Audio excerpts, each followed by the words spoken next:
ओम नमो भगवते वासुदेवाय। ओम नमो भगवते वासुदेवाय।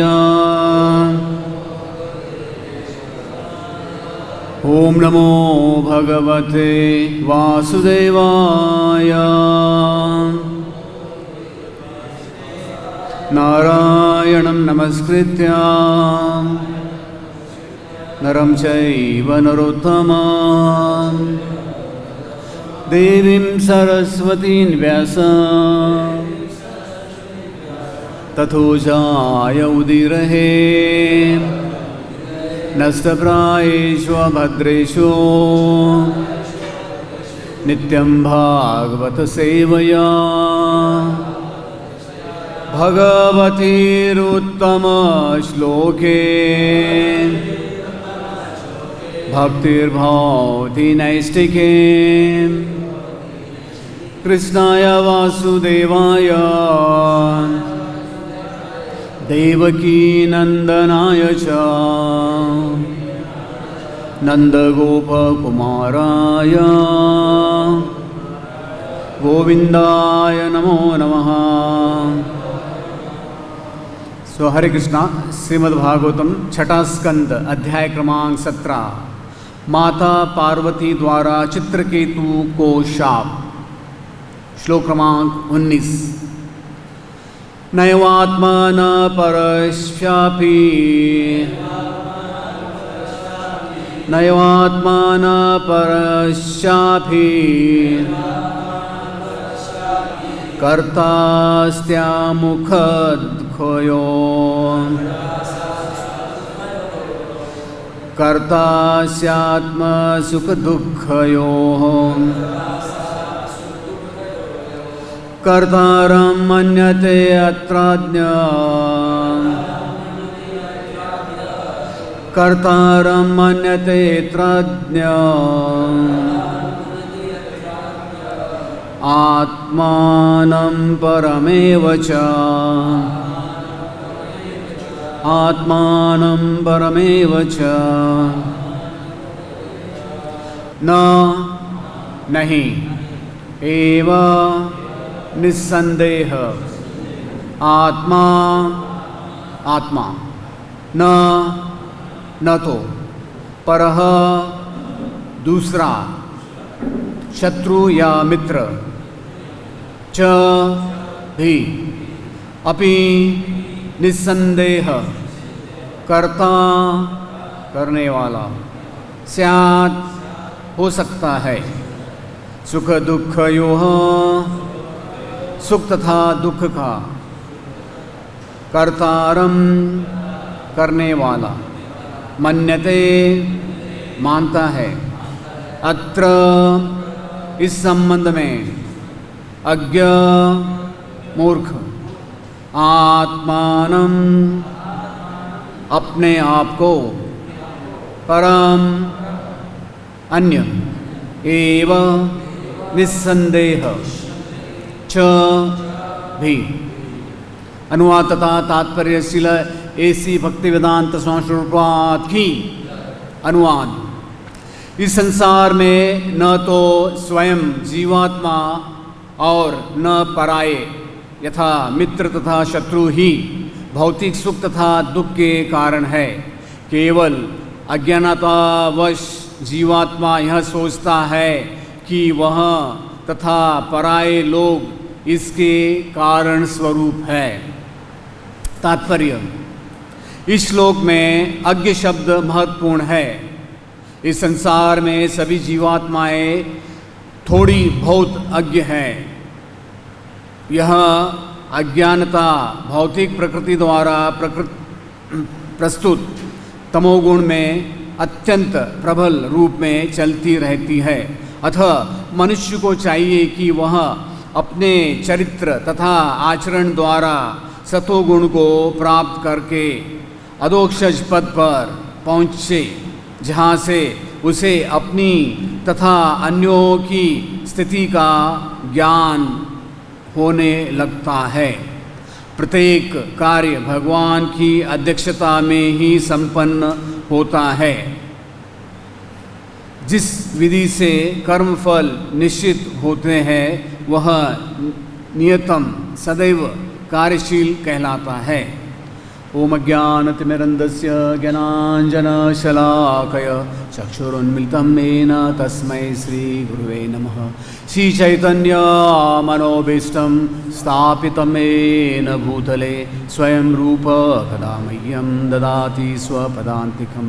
वन्देऽहं श्रीगुरो श्रीयुतपदकमलं श्रीगुरून् वैष्णवां च श्रीरूपं साग्रजातं सहगणा रघुनाथान्वितं तं सजीवं साद्वैतं सावधूतं परिजनासहितं कृष्णचैतन्यदेवं श्रीराधा कृष्णपादान् सहगणा ललिता श्रीविशाखान्वितं च।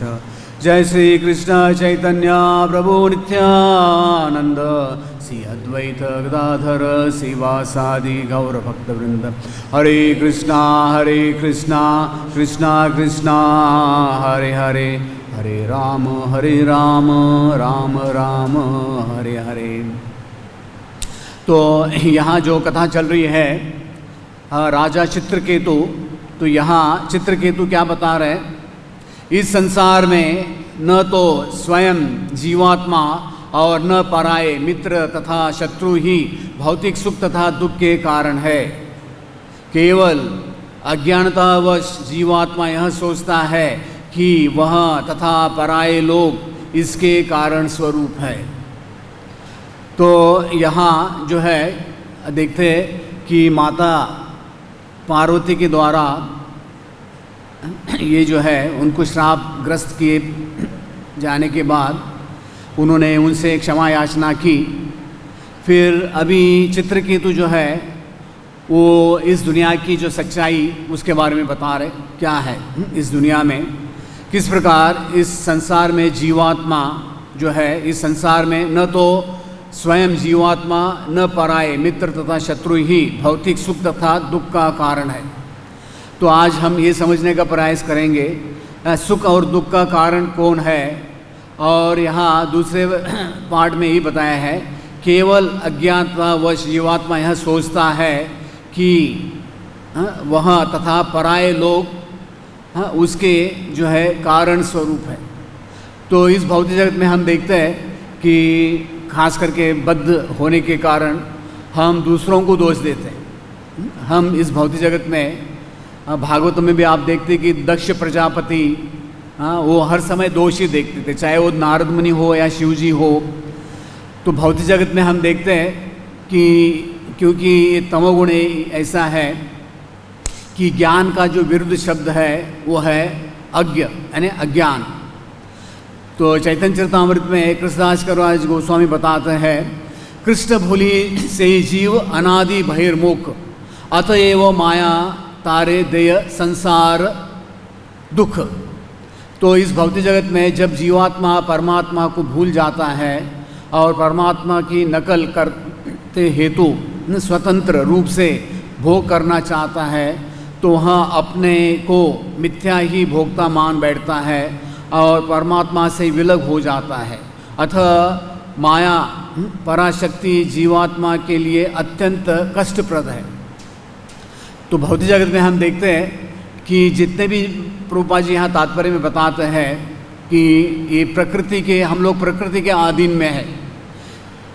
यही रूपे ब्रह्मांड, ये जो है 14 जगत में आप देखते हैं कि 3 गुणों का प्रभाव होता है, सत्वगुण रजोगुण तमोगुण। तो प्रकृति में सुबह ब्रह्म मुहूर्त से लेके लगभग 10 बजे तक सत्वगुण का प्रभाव होता है, दोपहर से शाम तक जो है रजोगुण का प्रभाव होता है इस प्रकृति में, और संध्या के बाद में रात में वगैरह तमोगुण का प्रभाव होता है।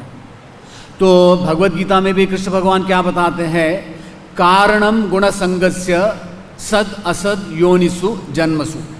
13.22 में भगवान क्या बताते हैं, कारणम गुण संगस्य। तो हम जैसे हिंदी में कहते हैं जैसा संग वैसा रंग। तो भौतिक जगत में जैसे जीवात्मा आ जाता है अनादि कर्म फले पड़ी भवार्णव जले तारी बारे ना देखिनु उपाय। तो जीवात्मा जो है अनादिकाल से इस भौतिक जगत में वो क्या कर रहा है कि अलग अलग योनि में भ्रमण कर रहा है। तो भगवान इसमें ब्रह्म संहिता में भी ब्रह्मा जी क्या बताते हैं, यस इंद्र गोप अथवेन्द्रम अहो स्वकर्म बंधान रूप फलभाजनम कारणोति। तो क्या बताते हैं कि इंद्र गोप का मतलब एक छोटा सा कीड़ा से लेके ब्रह्मा तक। तो इस भौतिक जगत में हम देखते हैं कि हर एक व्यक्ति वो भोग के प्रवृत्ति में लगा है। तो प्रभुपाद जी भगवद गीता में एक तात्पर्य में बताते हैं, अज्ञान ही पापपूर्ण जीवन का कारण है और पापपूर्ण जीवन ही इस भौतिक जगत में अस्तित्व का कारण है। मनुष्य जीवन ही वह द्वार है जिससे होकर इस बंधन से बाहर निकाला जा सकता है। अथ वेद हमें धर्म अर्थ काम तथा मोक्ष का मार्ग दिखलाकर बाहर निकालने का अवसर प्रदान करते हैं। तो अभी आपने अगर चैतन्य चरितामृत पढ़ा है तो उसमें हम देखते हैं कि जब भी रूप गोस्वामी सनातन गोस्वामी जब भी चैतन्य महाप्रभु से मिले थे, हाँ उन्होंने पहले तो चैतन्य महाप्रभु की स्तुति की, नमो महावदन्याय। तो उसके बाद में उन्होंने क्या बताया, हालांकि वो बड़े मिनिस्टर्स थे, फाइनेंस मिनिस्टर, चीफ मिनिस्टर और बड़े विद्वान भी थे, लेकिन उन्होंने क्या कहा, केने आमाने जप तप त्राय। तो कहने लगे कि हम ये नहीं जानते कि हम कौन है। दुनिया में सब लोग हमें तो कहते कि आप तो बड़े बड़े पंडित हैं, लेकिन हम वास्तविक ये जीवन कैसे जीना है वो ही नहीं जानते। तो हमें मालूम होना चाहिए कि प्रभुपाद जी एक जगह लिखते हैं कि किस प्रकार हमारा ज्ञान को माया वो ढक देती है। तो हमारी जो चेतना है वो 5 प्रकार की चेतना है। पहला है आच्छादित चेतना, फिर संकुचित, फिर मुकुलित, फिर विकसित, फिर पूर्ण विकसित। तो ये 5 प्रकार की हमारी चेतना है। तो 84 लाख योनि में तो हम देखते कि 80 लाख जो है, जो ये है योनियाँ हैं, तो उनकी जो खास करके पेड़ पौधे हैं, लताएं हैं, तो इनकी चेतना क्या है, एक ही जगह रहते हैं। कवड़, उनकी चेतना क्या है कि आप उनको कुछ भी करो वो कुछ रिएक्ट नहीं कर सकते, भाग नहीं सकते। तो इसलिए उसको आच्छादित कहा जाता है, कवर्ड कॉन्शियसनेस। ठीक है। तो माया भी इस भौतिक जगत में प्रभुपाद जी बताते हैं कि एक जीवात्मा को किस प्रकार वेदना देती है। वो 2 प्रकार से वेदना देती है, एक है आवरणात्मिक और एक है प्रक्षेपात्मिक। आवरणात्मिक का मतलब है कि जैसे अंधकार हो गया तो प्रकाश चला जाता है। तो माया क्या करती है, हमें इस भौतिक जगत में हमारे ज्ञान को ढक देती है। तो इस भौतिक जगत में प्रभुपाद जी बताते हैं कि 99% लोग क्या है कि अज्ञान में है। प्रक्षेपात्मिक का मतलब है कि बार बार उस व्यक्ति को उसी इसमें जो है माया क्या करती है, जैसे प्रक्षेपात्र आप लोगों ने सुना होगा, जैसे अस्त्रों को प्रक्षेपात्र कहा जाता है। जैसे एक सुअर है, प्रभुपाद जी सुअर का उदाहरण देते हैं। अभी जैसे सुअर है, सुअर टट्टी खाता है, लेकिन सुअर को उसमें बिल्कुल ब्रह्मानंद, यानी उसको इतना आनंद आता है टट्टी खाने में कि उसको लगता है अरे वाह कितना बढ़िया आइटम है। तो उसको ये मालूम नहीं है कि ये टट्टी है। तो प्रभुपाद जी बताते हैं कि अगर आप सुअर को एक बढ़िया हलवा दे दो घी का बना हुआ और उसके ऊपर आप काजू बादाम जो भी है डाल दो, फिर भी वो कहेगा नहीं नहीं नहीं ये बढ़िया आइटम, सबको यही खाना चाहिए, क्योंकि वो सुअर है। हाँ, उसकी चेतना जो है वो क्या है, उसको चेतना को आवरण यानी ढक दिया है। तो और एक ऐसे उदाहरण है, अगर आप देखते हैं कि गाय का गोबर होता है, 2-3 दिन के अंदर उसके अंदर बहुत सारे कीड़े हो जाते हैं। तो उसमें से एक किसी कीड़े को निकाल दो, उसको कह दो कि मैंने आपको यहाँ से जीवन मुक्त कर दिया, हाँ ये पूरा आपको ये पृथ्वी आपके नाम पर कर देता हूँ, आप ये गोबर में मत जाओ। उसको बाहर निकाल दो, थोड़े समय के बाद में वो क्या करेगा, फिर गोबर में जाएगा। तो आप देखते हैं कि कोई भी गली का कुत्ता होता है, उसको एक पत्थर मारो भाग जाता है, कुछ समय के बाद में फिर वहीं आएगा।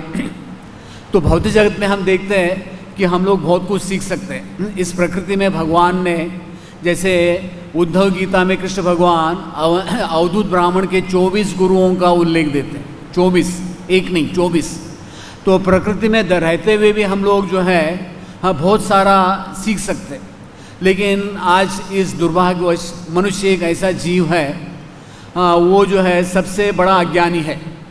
आप कुछ प्रसाद फेंक दो, बंदर पहले उसको सूखेगा, वो सीधा मुंह में नहीं डालेगा। हमारे थाली में जो भी आता है हम लोग सीधा अंदर कर देते हैं कि नहीं, सोचते भी नहीं कि कितना पुराना होगा, क्या होगा। तो आज के ज़माने हम देखते हैं कि पशु से बेहतर जो है, मनुष्य से बेहतर पशु है। तो आज लोगों को कब उठना है, कब खाना है, कब क्या करना है, ये कॉमन सेंस है ही नहीं।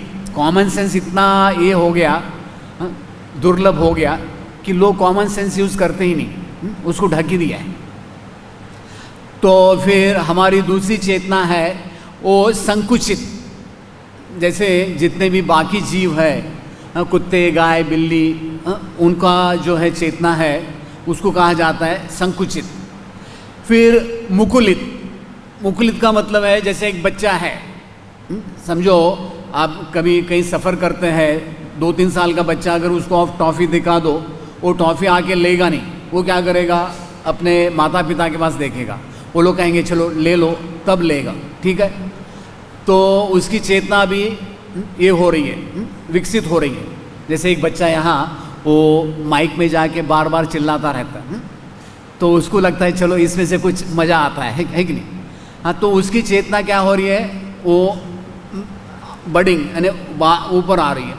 फिर विकसित चेतना, अगर आप देखते हैं कि 84 लाख योनि में, जैसे मैंने बताया अभी 4 लाख योनि मनुष्य की है, तो अभी जिसकी चेतना विकसित है, तो ऐसे लोग भी है, बड़े बड़े इंजीनियर, साइंटिस्ट, डॉक्टर्स वगैरह है, लेकिन उनको वास्तविक जो है शास्त्रों का ज्ञान नहीं है।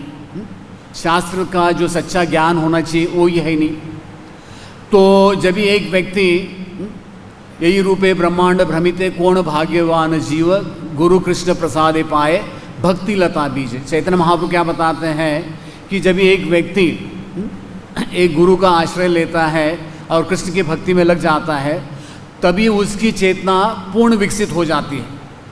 जब भी हम देखते हैं कि हमारे हृदय में भगवान वो जो है चैत्य गुरु के रूप में निवास कर रहे, तो भगवान हमें हर घड़ी हर समय जो है हमें बता रहे कि क्या ठीक है, क्या गलत है। तो इस प्रकार जब एक व्यक्ति पूर्ण भक्ति में लग जाता है, तो भगवद गीता में भी कृष्ण भगवान क्या बताते हैं, पूर्ण विकसित चेतना का मतलब है विद्या विनय संपन्ने ब्राह्मणे गव्यहस्तिनि शुनि चैव स्वपाके च पंडित समदर्शन। हाँ, भक्तों में भी 3 कैटेगरी है, जो कनिष्ठ अधिकारी है, मध्यम अधिकारी है, उत्तम अधिकारी है। जो उत्तम अधिकारी क्या है कि वह सब जीवों में क्या देखेंगे, जैसे रांति देव है, वो जो है सबको क्या है कि आत्मा के स्तर पर देखते हैं। तो इस प्रकार यहाँ प्रभुपाद जी बताते हैं कि इस भौतिक जगत में जितने भी जीव है वो अलग अलग स्तर पर क्या है, प्रकृति के द्वारा सत्वगुण, रजोगुण, तमोगुण में वो क्या है, आच्छादित है, बंधे हुए हैं।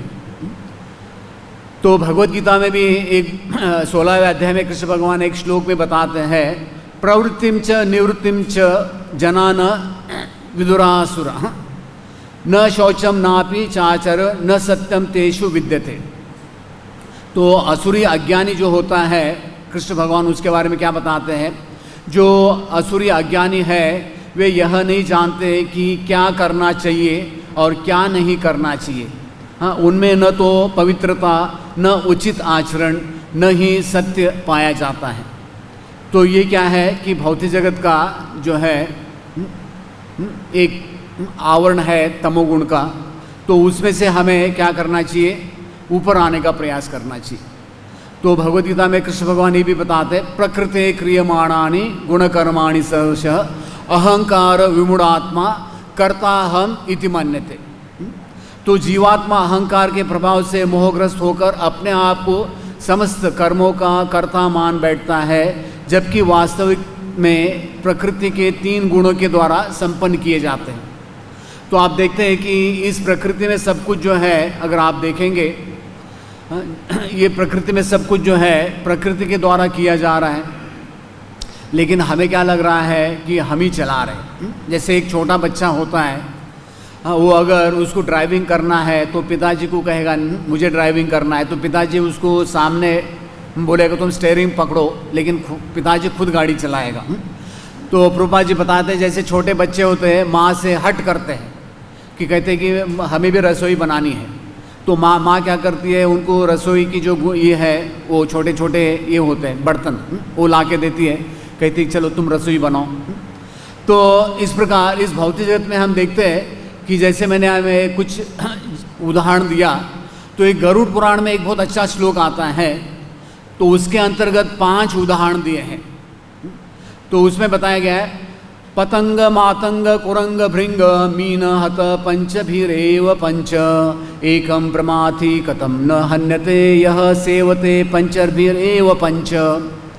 तो यहाँ वो ये बताया है कि पतंग मातंग कुरंग भृंग मीन, ये 5 जो है जीव है, वो है एक कीड़ा होता है जो अग्नि में प्रवेश करता है, ठीक है, हाथी, और एक जो है हिरन, एक भंवरा और एक मछली, इनका उदाहरण दिया है।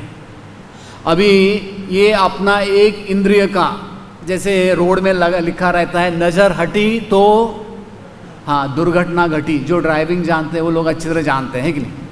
तो अभी आप देखते हैं कि भौतिक जगत में जितने भी जीव है उनके अंदर तो पूर्ण ज्ञान है नहीं, हाँ उनकी चेतना विकसित नहीं है।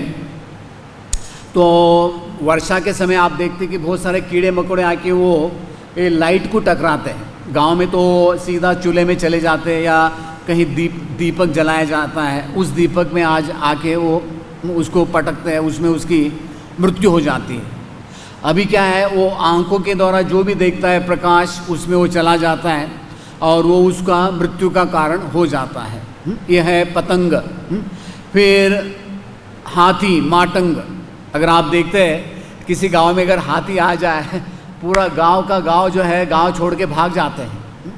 एक हाथी के अंदर इतनी शक्ति, प्रबल शक्ति होती है, हाथी को पकड़ना इतना आसान नहीं है। लेकिन एक बुद्धिमान मनुष्य हाथी को कैसे पकड़ता है, हाथी जो है हथनी से बड़ा प्रभावित हो जाता है। अगर हथनी को देख लेता है तो उसको जो है उसके अंदर काम वासना बिल्कुल भड़क जाती है और उसके पीछे वो भागने लगता है और आगे देखता नहीं कि गड्ढा है क्या है। तो गांव में क्या करते हैं, जंगलों में जिस हाथी को पकड़ना है एक हथनी को उसके पास भेज देते हैं और एक बड़ा गड्ढा खोद देते हैं और उसको झाड़ी से ऐसे ऊपर ढक देते हैं। तो हथनी क्या करती है, यू टर्न मार के जाती है, उसको मालूम है कि यहाँ गड्ढा है, लेकिन ये हाथी शॉर्टकट के चक्कर में उस गड्ढे में गिर जाता है। नीचे लगभग 10-20 फीट गड्ढा होता है। बेचारे को 1 हफ्ते तक भोजन नहीं देते और उसकी ताकत बिल्कुल ख़त्म हो जाती है। फिर उसको क्या करते हैं, जाके पैर में एक लोहे की सलाई डाल देते हैं, चेन डाल देते हैं और उसको ऊपर ला के उसको एक पेड़ से बांध देते हैं और उस हाथी को जो है अंकुश से फिर कार में भेज देते हैं। इस प्रकार वो जो है गुलाम हो जाता है। फिर उससे वो पेड़ उठाने का, जो है बड़े बड़े लकड़ी उठाने का बहुत सारा कार्य कर लेते हैं। और कभी कभी आप देखते हैं कि हाथी को सिर्फ वो 2 ही वो लोहे के सलाई रखते हैं उसके पैर में, लेकिन हाथी को क्या लगता है अभी मैं ज़िंदगी भर के लिए गुलाम हूँ। और इस प्रकार हाथी हम देखते हैं कि ज़िंदगी भर वो गुलाम बनकर ही काम करता है, ठीक है। तो उसी प्रकार एक व्यक्ति जो काम वासना के प्रभावित हो जाता है तो उस व्यक्ति को ज़िंदगी भर क्या करना होता है, वही जीवन व्यतीत करना होता है। फिर एक हिरन, आप देखते हैं कि हिरन जो है उसको ये वाद्य, उसको ये जो है डमरू वाद्य बहुत अच्छा लगता है और वो शिकारी, उसको मालूम है कि हिरन को मारना इतना आसान नहीं है। तो शिकारी झाड़ी में छुप के क्या करता है कि वो एक जगह तबला बजाता रहता है, तो हिरन उस जगह आता है धीरे धीरे धीरे और वो छुप के क्या करता है, हिरन को मार डालता है, तो उसकी मृत्यु के कारण हो जाती है। और भंवरा, आप देखते हैं कि जो भंवरा है भंवरा तो बांस के अंदर, बड़े बड़े पेड़ के अंदर भी वो क्या कर देता है, छेद कर देता है। लेकिन जब ये भंवरा जो है कमल में, कमल की खुशबू से वो इतना पागल हो जाता है, तो रात शाम के समय कमल क्या हो जाता है, मुरझा जाता है। तो लेकिन वो कमल को कभी भेद नहीं करता है, उसी में वो अपना सांस घुट के मर जाता है। अभी आप लगाओ। और अंत में मछली आप देखते हैं कि पानी में मछली के लिए सब कुछ व्यवस्था किया है, भगवान ने सब अरेंजमेंट किया है। लेकिन जो कुछ ऊपर से आता है वो कांटे में, उसको लगता है यार ये कुछ बढ़िया चीज़ है, इसको खाना चाहिए। तो उसको खाने के चक्कर में मछली जो है वो उसकी मौत हो जाती है। तो यहाँ ये 5 जीवों का उदाहरण दिया है। लेकिन दूसरे भाग में क्या बताया है, एकम प्रमाति कथम न हन्यते, एक इंद्रिय का इस्तेमाल करने से इनका वध हो जाता है। लेकिन उसके बारे में क्या कहना, यह सेवते पंचभिर एव पंच। यहाँ मतलब है कि हमारा आदमी का उदाहरण दिया है। हाँ, जब एक आदमी कुछ गलत काम करता है, वो सारे अपने इंद्रियों का इस्तेमाल करता है। जो भौतिक जो है भोग करता है, वो उसका पावर आउटपुट जो है 5 गुना बढ़ जाता है कि नहीं। तो उसका क्या हालत होगा, तो उसका यहाँ उल्लेख दिया है। तो प्रभुपाद जी बताते हैं, एक उदाहरण देते हैं। जैसे एक बच्चा अज्ञानी है, वो अग्नि को हाथ लगाता है, उसको मालूम नहीं अग्नि है जला देगी, तो आग उसको जला देती है, वो फिर वो दुख प्रकट करता है। लेकिन प्रभुपाद जी बताते हैं कि एक बुद्धिमान व्यक्ति है, वो जानता है कि आग क्या है, किस प्रकार आग जला सकती है। तो इसी प्रकार इस भौतिक जगत में प्रभुपाद जी बताते हैं, अज्ञान ही हमारा बंधन का कारण है, और अज्ञान के कारण इस भौतिक जगत में लोग पाप कार्य करते हैं। और इस प्रकार क्या है कि हमारा ये इस भौतिक जगत में पाप के कारण, जैसे पराभव स्थावत अबोध जातो यावन्न जिज्ञासत आत्मतत्वम, ऋषभदेव अपने पुत्रों को बताते हैं कि इस भौतिक जगत में जो व्यक्ति जिज्ञासा नहीं करते और कार्य में, भौतिक कार्य में लगे रहते, तो ऐसे व्यक्ति कर्म के बंधन में आ जाते। तो हर एक कर्म का जो है उसको फिर फल भुगतना पड़ता है। तो प्रभुपाद जी बताते हैं, तमोगुण के कारण इस भौतिक जगत में जितने भी बड़े बड़े नेता लोग हैं, वो क्या कर रहे हैं, इस देश को चला रहे। लेकिन क्योंकि वो लोग अज्ञानी है, उनको शास्त्रीय ज्ञान नहीं है, तो वो भी क्या करते हैं, पशु जैसा व्यवहार करते हैं, और वो खुद के लिए जीते हैं, और वो दूसरों के लिए सिर्फ दिखावा करते कि हम आपके लिए जी रहे हैं। इस प्रकार क्या है कि सब लोग को वो अज्ञान में रखते हैं। जैसे एक बार एक प्रभुपाद जी के शिष्य एक बहुत अच्छी कथा बता रहे थे। एक गांव में एक धोबी था, तो उसके पास एक गधा था, उस गधे का नाम था सरगल सिंह। तो एक दिन क्या हो गया कि धोबी का गधा जो है सुबह सुबह उसका देहांत हो गया। तो धोबी बहुत ज़ोर ज़ोर से वो रो रहा था। तो जैसे दूध देने वाला दूध देने के लिए आया, तो उसने देखा अरे धोबी रो रहा है, क्या हो गया। तो धोबी कहने लगा, तो मेरा सबसे हितचिंतक, सबसे बड़ा हितैषी जो मेरा था वो गुजर गया, अब इस दुनिया में कुछ नहीं बचा, मैं कंगाल हो गया। तो अपनी छाती पीट पीट कर वो धोबी रो रहा था। तो दूध वाले ने जब भी देखा अरे कोई बड़ा व्यक्ति मर गया होगा, ये इतना क्रंदन कर रहा है, तो दूध वाला सब घर घर में जाके बता रहा था कि देखो सरगल सिंह मर गए, सरगल सिंह मर गए। तो सब लोगों को लग रहा था अरे सरगल सिंह कोई बड़े व्यक्ति मर गए क्या। तो इस प्रकार ये न्यूज़ जो है वो प्राइम मिनिस्टर जो थे उनके पास वो न्यूज़ पहुंच गया, राजा जो मंत्री था। तो काफ़ी लोगों ने सोचा अरे इतने बड़े ये जो व्यक्ति मर गए तो हमें मुंडन करना चाहिए। क्या करना चाहिए? मुंडन। काफ़ी लोगों ने मुंडन भी कर लिया। तो कहा कि चलो अभी जो है सब जगह ये मैसेज बता दो कि सरगल सिंह वो मर गए। तो क्या हो गया कि राजा के पास उस दिन दोपहर को राजा का नावी आया था। तो नाई ने राजा को बता दिया, राजा आप जानते हैं सरगल सिंह मर गया। तो राजा ने कहा अरे सरगल सिंह, मैं तो किसी को पहचानता नहीं, ये सरगल सिंह कौन है। अरे राजा क्या बताऊं, इतना बड़ा आदमी था, सारे हमारे गांव के लोग, सारे देश के लोग उसके लिए अभी दुख प्रकट कर रहे हैं। तो राजा भी सोच में पड़ गए, क्या हो रहा है मेरे राज्य में, ये कौन सरगल सिंह है। तो राजा उठ कहने कहा रुक, अभी जाके मैं तलाशी करता हूँ। मिनिस्टर के पास गया, मिनिस्टर को पूछा, अरे किस मूर्ख ने तुमको बताया सरगल सिंह मरा, बताओ। चलो, अभी उसका पूरा इन्वेस्टिगेशन होने लग गया। तो उस दूध वाले ने बताया था, फिर दूध वाले को पकड़ो। इस प्रकार दूध वाले ने कहा कि मुझे तो धोबी ने बताया। तो इस प्रकार पूरा गांव जो है वो धोबी के घर गया। तो धोबी वहाँ रोते ही बैठा था। तो फिर राजा ने उसको पूछा, अरे बताओ सरगल सिंह किधर है, दिखाओ। तो राजा को धोबी जो है अपने घर के पीछे लेके गया जहाँ वो गधा मरा था। तो इस प्रकार जब राजा ने देखा, राजा ने भी सर के ऊपर अपना हाथ मार लिया। तो आज इस दुनिया में क्या है कि मीडिया का इतना बड़ा इन्फ्लुएंस है कि बस सब जो है मूर्ख ही मूर्ख बनते जा रहे हैं। तो बृहदारण्यक उपनिषद में बताया है, असतो मां सद्गमय तमसो मां ज्योतिर्गमय। तो इसका मतलब है कि हमें अज्ञान से प्रकाश में जाना चाहिए और इस मृत्युमय जगत से जो है ऐसे जगत में जाना चाहिए जहाँ शाश्वत जीवन है। तो प्रभुपाद जी क्या बताते हैं भगवद गीता में, बद्ध वातावरण में रहते हुए मनुष्य अपने आप को अज्ञानवश शरीर मानकर शरीर को के कर्म फलों के भोग करता है।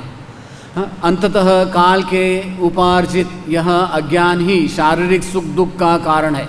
जो ही जीव शरीर के कार्यों से पृथक हो जाता है तो ही वह अज्ञान और कर्म बंधन से मुक्त हो जाता है।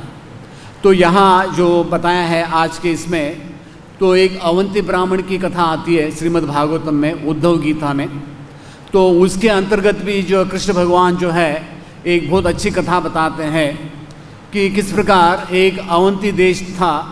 तो उसमें एक ब्राह्मण थे, वो किसान ब्राह्मण थे, लेकिन वो इतने कंजूस थे कि वो कोई पैसा खर्चा नहीं करते थे। तो उनके घर के परिवार के लोग, उनके जितने भी गांव के लोग उनसे परेशान थे क्योंकि ये कंजूस मक्की चूस आदमी था।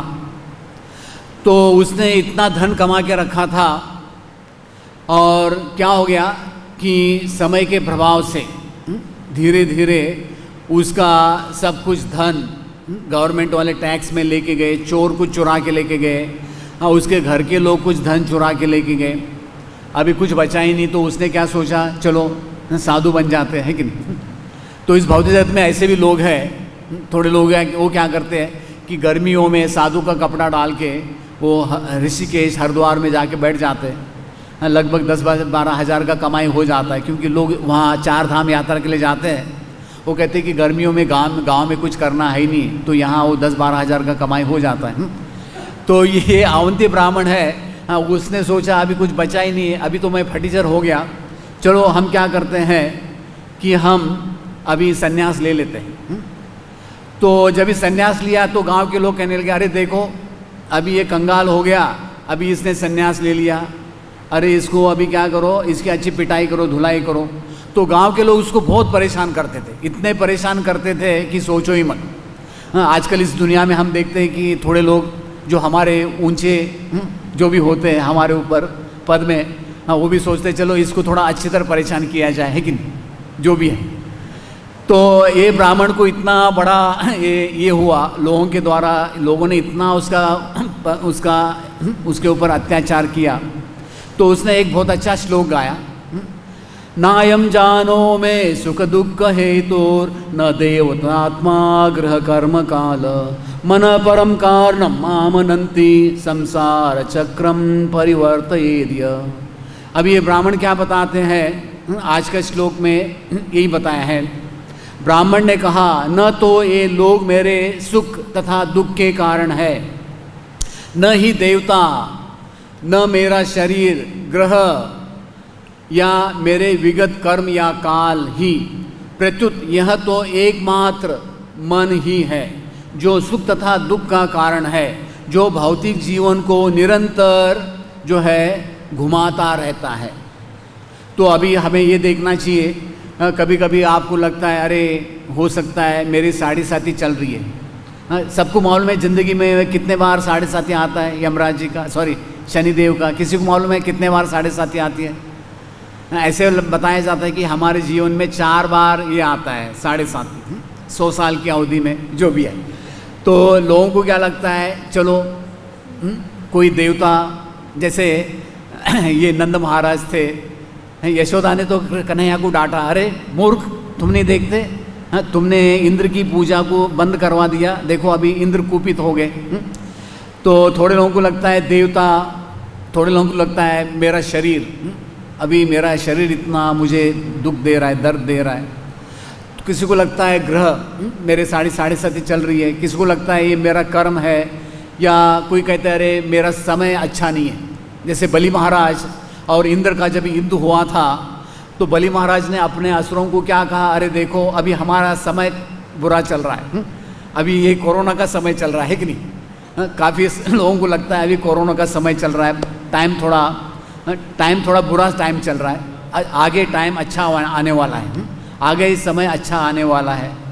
तो ये ब्राह्मण कहते हैं ये सब कुछ नहीं है, ये सब कुछ जो है अज्ञान है।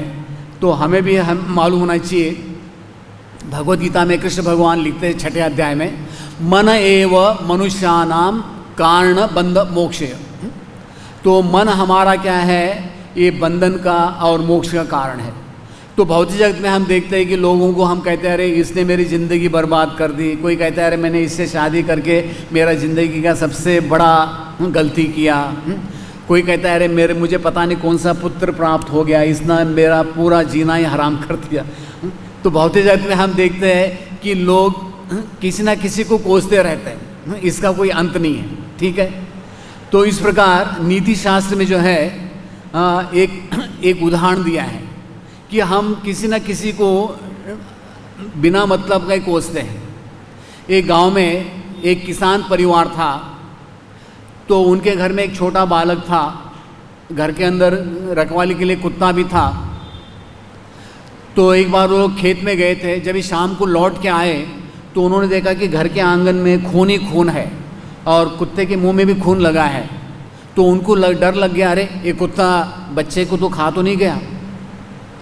तो उन्होंने सोचा नहीं आगे पीछे, कुत्ते को मार डाला।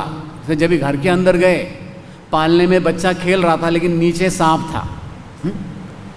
तो ऐसे तो सांप घर में आया था, तो सांप ने कुत्ते ने सांप को मार डाला था, लेकिन इन्होंने सोचा भी नहीं। जैसे अंग्रेजी में कहावत है, give the dog bad name and kill him.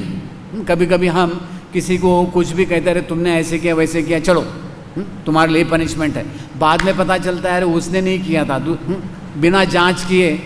भौतिक जगत में हमारे अंदर एक ऐसी कमी है, किसी भी व्यक्ति के बारे में सोचने से पहले कभी हमें सोचना चाहिए, हो सकता है इस व्यक्ति के जीवन में कुछ ना कुछ दुख सुख से व्यक्ति गुजर रहा होगा।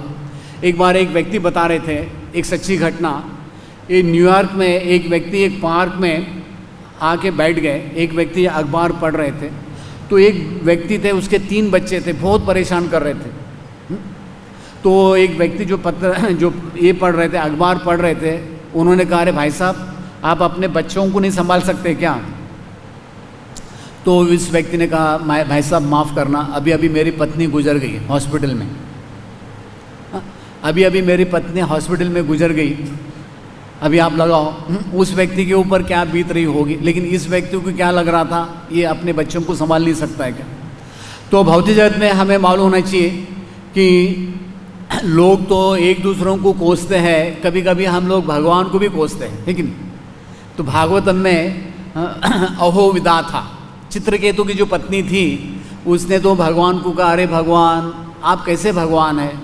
हाँ, आप नहीं जानते कि ये मेरा बच्चा अभी अनजान बच्चा है, छोटा है, अभी इसने दुनिया ही देखा नहीं, आपने इसको मार डाला, बस आप भगवान हैं, आप कुछ भी कर सकते हैं। तो इस प्रकार हम देखते हैं इस भौतिक जगत में जो भी हो रहा है एक हमारा कर्म का फल है।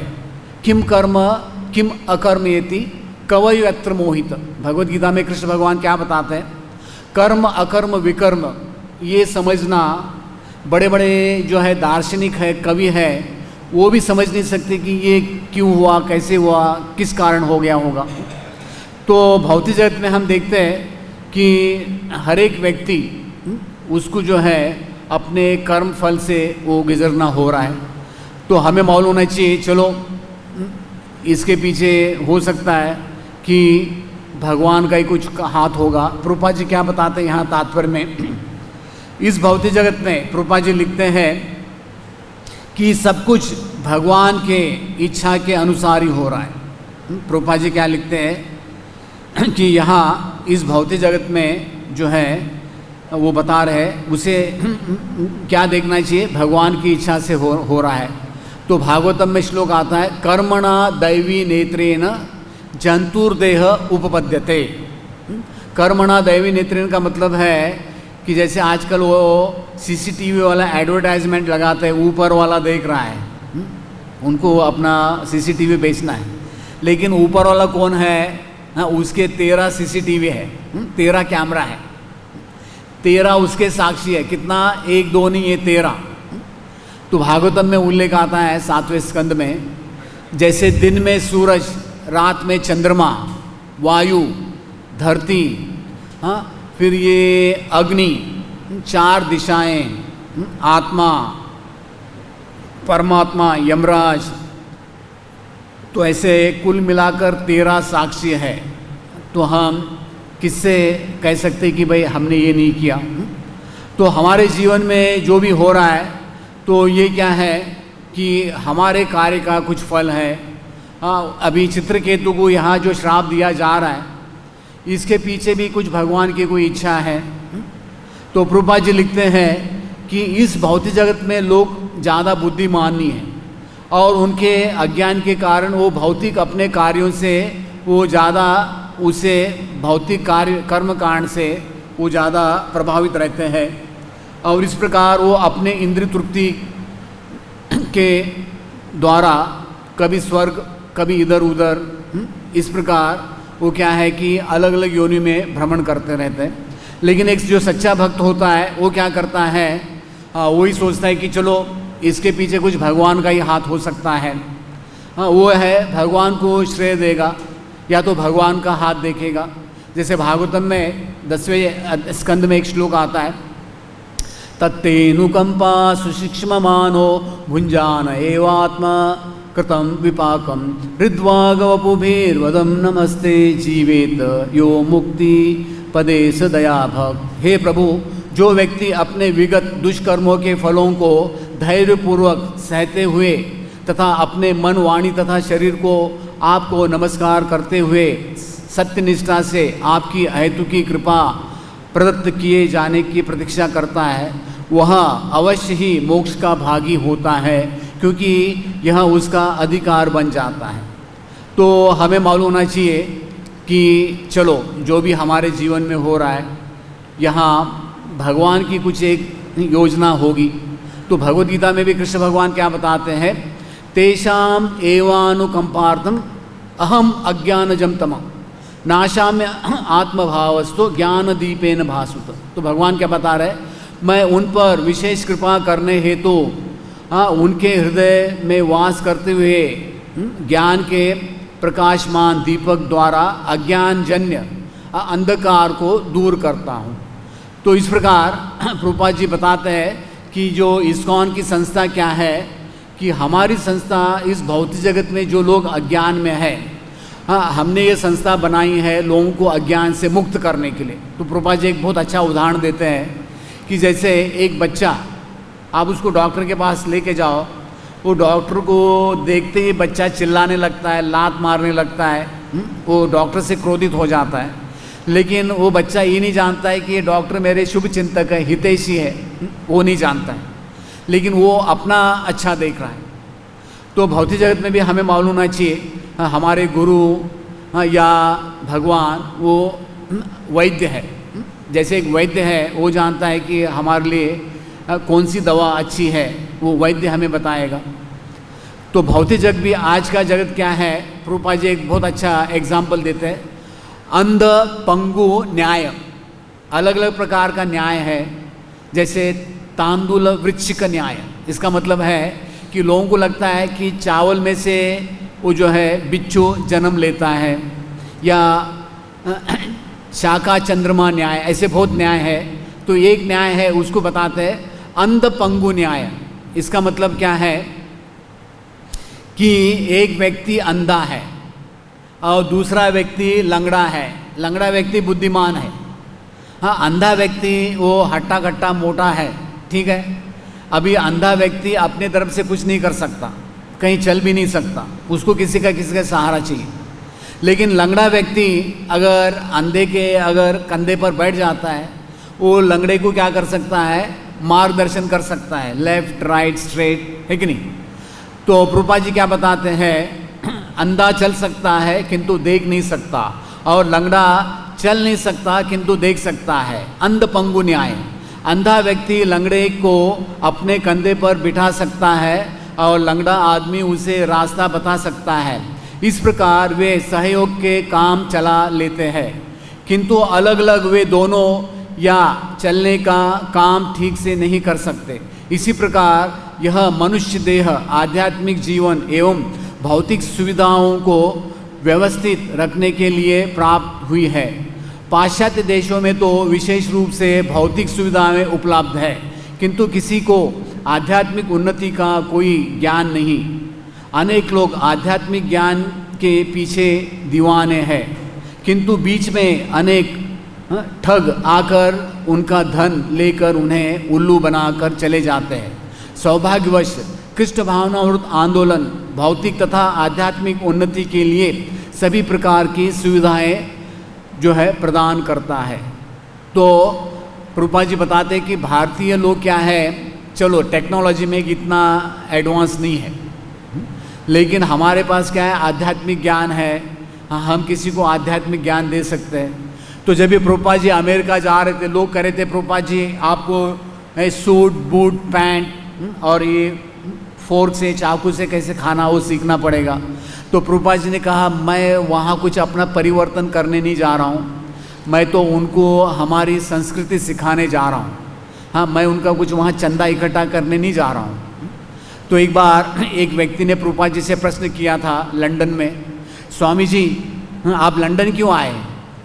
तो प्रभुपाद जी ने कहा, आपने तो भारत देश को 200 साल लूटा, आपने ऐसे कहते हैं कि भारत को मुगलों ने 800 साल लूटा, अंग्रेजों ने 200 साल लूटा। तो प्रभुपाद जी ने कहा देखो आपके जो यहाँ पहले जो लोग गए थे भारत को लूटने के लिए 200 साल उन्होंने सब कुछ लूट लिया, लेकिन एक बहुत कीमती चीज़, वो कोई कोहिनूर हीरा नहीं है, एक ऐसी कीमती चीज़ है वो आप भूल गए थे, वो मैं ले आया हूँ। तो वो पत्रकार एक सोच में पड़ गया, अरे कौन सी चीज़ है हम लोग भूल गए थे। तो प्रभुपाद जी ने एक शिष्य कहा अरे इसको थोड़ा एक भगवद गीता दे दो। तो कहा कि देखो आप तो गरम मसाले लेके पता नहीं सोना चांदी हीरे सब लेके आए, लेकिन असली माल ये है। जैसे एक इस्कॉन के भक्त थे बहुत पुराने, वो जब भी किताब वितरण करते थे वो कहते थे कि रावण डुप्लीकेट सीता लेके गया, आप असली गीता लेके जाओ। समझ में आ रहा है, रावण डुप्लीकेट सीता लेके गया, आप असली गीता लेके जाओ। तो वो एक ऐसे जोक मारते थे लोगों को। तो इस प्रकार यहाँ आज का जो ये था जो श्लोक, इसके अंतर्गत चित्रकेतु वो यही बता रहे कि किस प्रकार इस भौतिक जगत में अज्ञान के कारण हम क्या करते हैं, दूसरों को कोसते हैं, अपने को कोसते हैं, अपने भाग्य को अलग अलग चीज़ को कोसते रहते हैं। लेकिन जब भी हमें शास्त्रों का ज्ञान आता है और हमें पता चलता है चलो सब कुछ भगवान की कृपा से हो रहा है, जैसे ब्रजवासी कहते हैं आप ही की दुआ से सब मेरा ठीक चल रहा है, करते हो आप मेरा नाम हो रहा है। सो ग्रंथराज श्रीमद् भागवतम की